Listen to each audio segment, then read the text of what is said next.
Hey guys, we are here to do an example of a book talk and a read aloud today. And I want to share one of my favorite newer books with you, which is Front Desk by Kelly Yang. This book would be recommended for probably about grades 4 through 8. So it fits into our standard of, trying to do books that appeal to about grades 5 and up. So, to do a book talk, that's what I'm about to do, okay? You always want to tell the title and the author's name. So it encourages students to become more familiar with authors, for one thing, and then the title, obviously, in case they want to try to find it. They need to know that. So I am going to go into like how I would do it for the kids. Some things to remember. We want to keep it short. We don't want to tell the ending or even too much. We want to stop it as early as possible, the earliest hook that we can kind of find, the earliest place we can leave them still wanting to read the book. I'm actually going to do my book talk with a read aloud. Since you have to do a book talk and a read aloud, you may want to consider doing it this way too. That way you can get them both done at once, and it's a great technique to use in the classroom as well. Just depends kind of how much time you have with a book, or if there's a section of read aloud that you just really want to share with the kids. So this one has lots of great sections that I could have shared. You can start at the beginning if that's a good place that you find that you think would get kids' attention.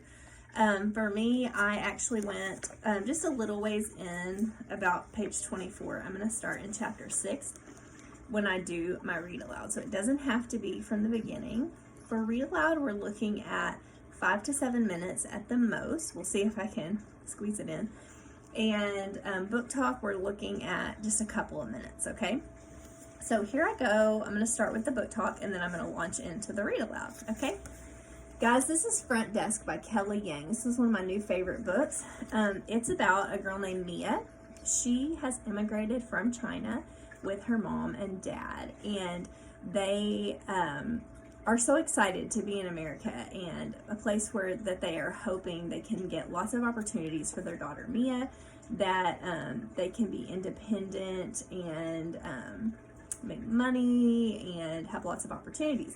So when they move there, they find it's difficult to get a job. They're in California, in the Los Angeles area. So they're pretty disappointed about the fact that it's harder to get a job than they expected. And then they end up getting jobs and then end up getting fired or let go for different reasons. They're really hard workers, really sweet people. And so when they hear about a new job at a motel as the managers of a motel, they are very excited. It's a Chinese man that is hiring managers for his motel, and they will live there. They'll get free room and board there, and then the pay was better than what they had experienced. They have even lived out of their vehicle, and so this is a big change for them. They're very excited about it, but reality sets in when they realize that they are the only managers of this hotel. They are never off. Somebody always has to be on to let people in, to check people into the hotel, to help people with their problems, and to clean. They don't have housekeepers. This is back in the 90s, by the way. So the parents basically are working themselves to the bone to keep the rooms clean, and get all the business done. So Mia takes over the front desk, and she's excited about her job.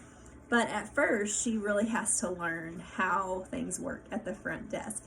So I'm going to read you a section where Mia learns a lesson about the phone system at the hotel and setting up wake-up calls, which is something sometimes people use if they're staying in a hotel to help them make sure they wake up on time for their work or whatever that they need to get up for. And Mia also is in school, and she is going to a new school, and she just so happens to go to school with the hotel owner, Mr. Yao's son, Jason. So that's an interesting experience. Mr. Yao and his family are very, very rich.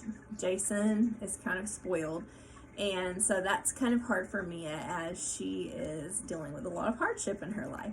So you'll have to read to find out what happens with Mia and her family's jobs, working at the front desk, working in this hotel, and all the things that they go through to try to become independent Chinese Americans.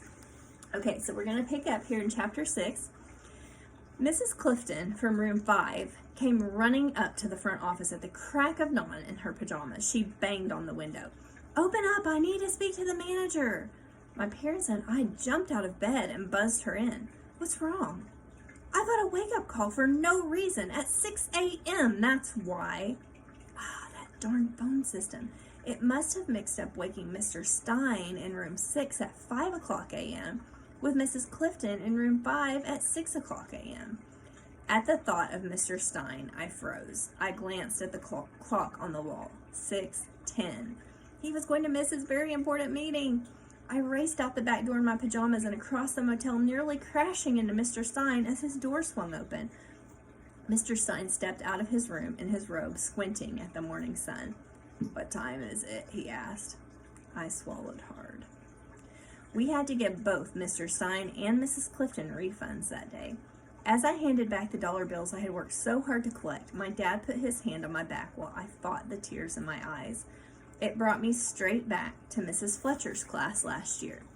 Mrs. Fletcher was my 4th grade teacher at my last school, and every week she gave us a spelling quiz. Whoever got all the words right got to hold this special notebook for the day. The cover was rubber, and it looked and smelled like a giant bar of chocolate. You could keep it for a whole day, too, which meant anytime you wanted, you could sniff the delicious chocolatey scent. The notebook was filled with little messages and jokes that all the past winners had written down that the rest of us couldn't read. It was like belonging to a special club.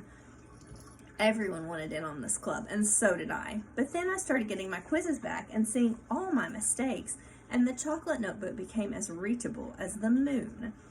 I stopped looking at it, stopped even thinking about it, until one day, toward the end of the year, Mrs. Fletcher called my name. "The winner today is Mia," Mrs. Fletcher announced. The entire class spun around to look at me. They couldn't believe that some kid from China who was still learning English could win, and neither could I. There had to be some kind of mistake. But there was no mistaking it. Mrs. Fletcher was walking straight over to me with the notebook. She placed it in my trembling hands, and I held the notebook up to my nose and breathed in deep. As the rich chocolatey smell swirled up my nose, I wanted to cry. I was so happy. Then I looked up and saw Mrs. Fletcher's face. She was back at her desk, and she was looking over the spelling quizzes again. Something was wrong. "Wait a minute, hang on. There's a mistake here," she frowned. "Mia, I'm going to need the notebook back."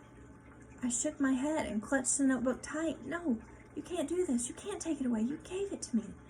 But she did. She got up, walked over, and snatched it from my hands just as swiftly as she had placed it there. The velvety chocolate scent, along with the pride in my belly, disappeared. That's what giving Mr. Stein and Mrs. Clifton back their money felt like that day. As I watched the bills slip away, the money I had worked so hard for on my first day at the front desk, I wondered which was better. To have had something for just a second and then have it taken away, or to have never had it at all. So, you're going to have to read Front Desk to find out more about Mia and her family and their experience as immigrants in the United States. Here's a couple other things about Mia. She loves English class, but her mom wants her to be a really good math student because she doesn't think she's ever going to be as good at English as native speakers. And Mia finds that really discouraging. Another thing is Mia encounters some kind of scary people at the motel.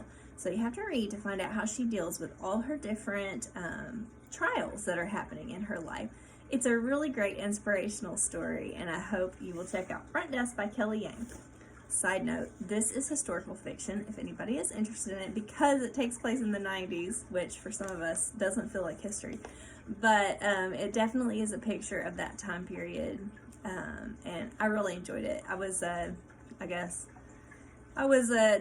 10-year-old through teen in the 90s, so I really connected with a lot of the things in the book. So that was the Book Talk Read Aloud example, kind of mushed them together there.